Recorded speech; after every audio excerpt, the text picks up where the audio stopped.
C'est déjà notre dernière émission au Salon du Livre Jeunesse. Nous allons finir par encore plus d'interviews. Préparez-vous à découvrir de nouveaux romans. Vous êtes prêts? Allons-y! Sur le stand Rajo, nous commençons ce reportage avec Sophie Rigal-Goulard. Bonjour, en septembre dernier sortait Le garçon qui ne voulait plus de frères. Pouvez-vous nous le présenter? Voilà, très bonne lecture. Alors, Le garçon qui ne voulait plus de frères, c'est l'histoire c'est un journal, le journal d'un garçon de 13 ans qui a un grand frère handicapé. Et au jour le jour, il va raconter un petit peu en quoi consiste la vie avec ce petit grand frère qui prend beaucoup de place et qui prend tellement de place dans sa vie qu'il va chercher à s'en inventer un autre qui correspond plus à son idéal de grand frère. Voilà. En quoi était-ce important de traiter du sujet du handicap? C'est parce que je suis très attachée aux valeurs du vivre ensemble et qu'il me semble très important de nos jours de parler de la différence et de l'importance de ne pas écarter les gens qui sont justement différents, tout simplement. Vous écrivez une série intitulée Les 4 sœurs qui compte 3 tomes. Qu'est-ce qui vous intéresse dans le fait de retrouver les 4 L? Alors, ce qui m'intéresse dans cette série, c'est un petit peu le clin d'œil à ce que j'ai vécu. Parce que moi, je suis née dans une famille de filles et j'avais très envie de raconter un petit peu les rapports particuliers qu'on a quand on est seulement des filles. Et puis, je suis toujours très attachée aux histoires de famille. Voilà, donc tout ce qui est relation familiale m'intéresse. Vous avez un site internet sur lequel on trouve beaucoup d'informations. En quoi est-ce important pour vous d'être présente sur le web? Aujourd'hui, c'est difficile de faire ça en fait. C'est carrément. Je ne suis pas une pro, loin de là. Tu vois, je ne tiens pas un blog. C'est vraiment un site, tout ce qu'il y a de plus simple. C'est une vitrine aussi, voilà, nécessaire, parce qu'aujourd'hui, mes lecteurs sont nés avec cet outil de communication et que forcément, on peut pas faire sans ça aujourd'hui, voilà, tout simplement. Avez-vous de nouveaux livres à paraître en 2015? Alors cette année, il va y avoir le tome 4 des 4 sœurs. Voilà, qui arrive, qui est fini. Enfin, moi, en tout cas, mon travail est fini. Et puis, j'ai un autre livre qui sera un 9-12 aussi, un Rajo roman, dont je ne peux pas te donner le titre parce qu'en fait, il est que provisoire, donc je ne te dirai pas. C'est pas un 4 sœurs, c'est une histoire. Une histoire à 2 voix, un garçon et une fille qui parlent tour à tour. Voilà. Et c'est autour justement des écrans. Tout ce que je peux te dire. Quels sont vos sentiments d'être présente au Salon du Livre de Paris? Alors écoute, là c'est pareil, c'est aussi une vitrine, donc c'est un moyen pour nous d'aller à la rencontre de nos lecteurs. On le fait pour notre éditeur et à travers le salon, ça nous permet justement de dialoguer avec des gens comme vous. Ce qu'on ne fait pas forcément parce que tu sais qu'on est un peu seul quand on écrit, donc c'est à travers les salons qu'on peut rencontrer les enfants qui nous lisent. Bonjour, je me retrouve sur le stand d'Akata, dont je vais vous présenter le manga Double Jeu, dont je vais vous lire la 4e de couverture. Nobara et Kotori sont des sœurs jumelles, que tout oppose. La première est plutôt espiègle, la seconde une fille sage. Mais 2 terribles drames vont venir bouleverser leur vie, surtout de l'une d'entre elles. Comment faire face à la mort d'un être cher, au manque d'amour, à l'injustice et à la culpabilité? Faut-il renoncer à son propre bonheur pour se construire un avenir dans une société trop cruelle? La route sera longue, torturée et tumultueuse, mais au bout du chemin demeure un espoir, celui du pardon et surtout d'une vie meilleure. Chez Actes Sud Junior, je me trouve en compagnie de Jean-Philippe Blondel. La Coloc, votre tout nouveau roman, vient d'être édité. Pouvez-vous nous en raconter l'histoire ? C'est assez simple. C'est l'histoire de 3 lycéens qui, pour des raisons diverses, ne peuvent pas aller à l'internat, qui habitent à la campagne, en province, et qui, pour des raisons diverses, ne peuvent pas ou ne peuvent plus aller à l'internat et qui décident de faire de la colocation. Voilà. La vie des grands adolescents semble être un sujet qui vous intéresse toujours autant. Oui, étant donné que je suis prof, d'abord, donc j'en ai devant moi des lycéens toute la journée, et qu'en plus j'ai deux filles qui ont 12 et 16 ans, donc c'est quelque chose dont je suis assez proche, l'adolescence en ce moment. Voilà.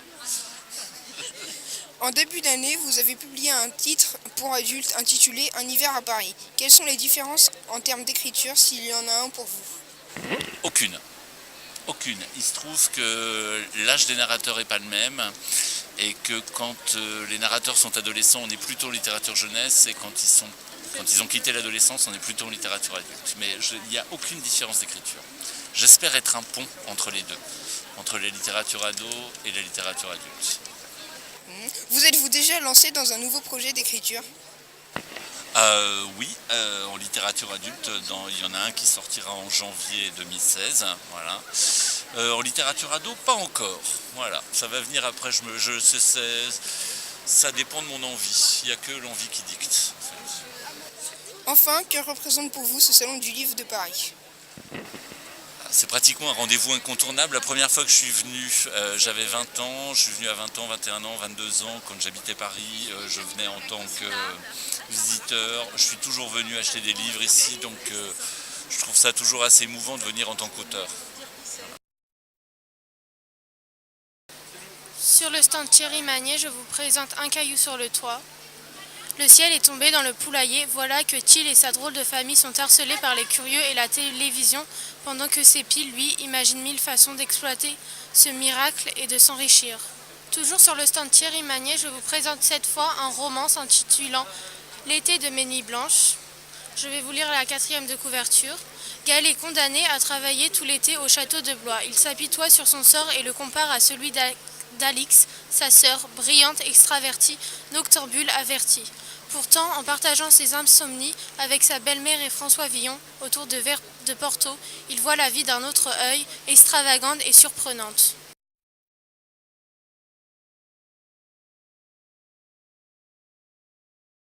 Alors, je suis sur le stand de Actes Sud Junior et en compagnie de Gaël Aymon. Pouvez-vous nous présenter votre nouveau roman, Les héros oubliés? Oui, alors Les héros oubliés, c'est un roman qui, contrairement aux deux précédents qui s'adressaient aux ados à partir de 14 ans, là il s'adresse aux un peu plus jeunes, ça commence à 12 ans. C'est un roman entre fantaisie et fantastique qui est assez sombre, où le héros découvre que la mission qu'il a depuis qu'il est jeune, c'est de sauver les héros de l'oubli. Donc ça reprend plein de légendes oubliées. Donc pas des légendes qu'on connaît déjà, des légendes que moi-même j'ai dû chercher, qui existent bel et bien, mais qui sont en train de sombrer dans l'oubli complet. Et le lecteur va se retrouver à devoir sauver ces légendes avec le héros, avec Romain. Voilà. Pourquoi avez-vous commencé une série? Parce que l'histoire avait un rythme qui allait naturellement en plusieurs tomes. A priori, il y aura 2 tomes pour commencer, on verra s'il y en a d'autres. Hein. Donc c'est une série, pour l'instant c'est un diptyque, après, voilà, c'était naturel. Avez-vous d'autres projets d'écriture pour l'année 2015? Ah là là, oui, j'ai le tome 2 que je suis en train de terminer. Un roman pour plus grand ado réaliste qui est achevé, et puis des projets d'album aussi. Oui. Sur le stand Gallimard Jeunesse, je vais vous présenter les nouveaux romans de Jean-Philippe Arouvigno, Mimsy Pocket, dont je vais vous lire la 4e de couverture. Un hiver glacial s'est abattu sur les grandes duchés de Sillery. Dans la capitale, les enfants des rues disparaissent, enlevés par des hommes loups. Malgré son agilité de chat et ses talents de voleuse à la tire, la jeune Mimsy Pocket tombe dans un guet-apens. La voilà emmenée avec ses camarades à travers les forêts enneigées vers une destination inconnue. De son côté, son ami Manis Mylon chemine en train jusqu'à un monastère au perché où l'attend une dangereuse mission. Mais des fantômes surgissent bientôt du passé.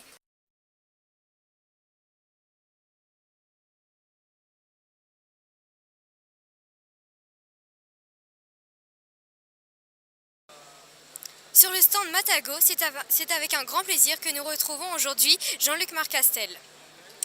Voudriez-vous nous présenter votre roman Prairie? Oui, donc Prairie est une grande aventure se déroulant dans un tout petit monde, puisqu'en fait il se déroule dans un champ. Un champ qui, pour ses habitants, les descendants de gens miniaturisés par erreur suite à une expérience qui a mal tourné dans le sud de la France,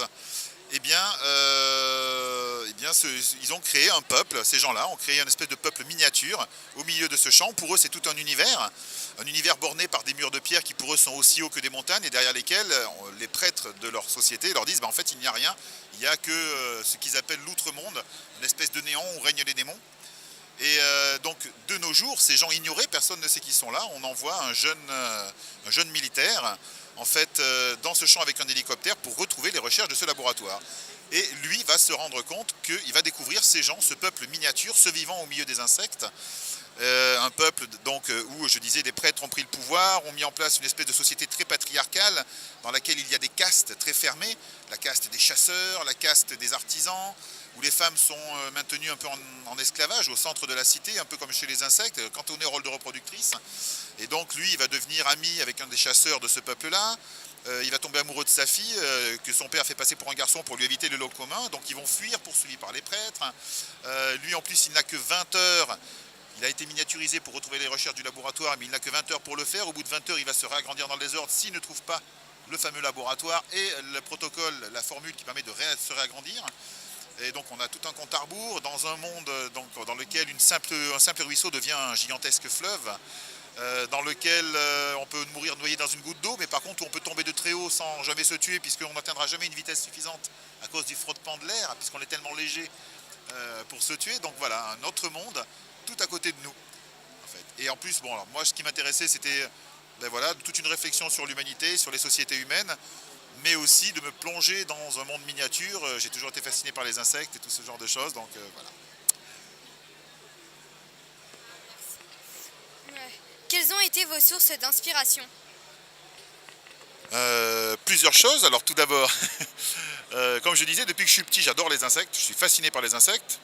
J'avais lu un livre quand j'étais jeune, je ne me rappelle plus quel était l'auteur, qui s'appelait La planète oubliée, qui est un livre qui se passait par contre sur une planète où les insectes étaient devenus géants et les humains survivaient au milieu de tout ça. Ça m'avait impressionné. J'avais vu quelques films quand j'étais petit qu'il vaudrait mieux pas que je revoie maintenant parce que je pense que je serais très déçu. Comme un film, je me rappelle, ça s'appelait L'Empire des fourmis géantes, tiré d'un livre de H.G. Wells. Je pense que si je le revoyais maintenant, voilà, il me ferait plus tellement peur, mais à l'époque ça m'avait beaucoup marqué. Et puis en plus j'allais passer des vacances dans le sud de la France, dans les Cévennes, où il y a des espèces, par exemple des mygales maçonnes, des lycoses, des scorpions, et ça m'avait toujours fasciné toutes ces bestioles. Et donc je m'imaginais à chaque fois, je me disais, mais si de grossissaient, ou alors si nous on était tout petits, comment ça se passerait au milieu de toutes ces créatures terrifiantes. Ben voilà, ça m'a donné l'idée d'écrire ce livre. Ce roman est le premier publié chez Scrinéo. Comment s'est faite la rencontre avec cet éditeur? Eh bien, elle s'est faite, c'est sur le salon du livre de Brive. Il m'a été présenté par un de mes amis auteurs qui avait publié chez lui. On a discuté de plusieurs projets, dont de Prairie, ça l'a intéressé. On s'est revus au salon du livre de Montreuil et on a discuté. Et donc on a décidé de travailler ensemble. Et donc après, on a signé tous les deux et le livre est sorti.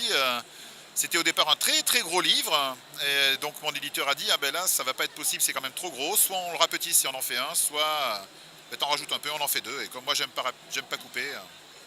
Quels sont vos futurs projets pour 2015?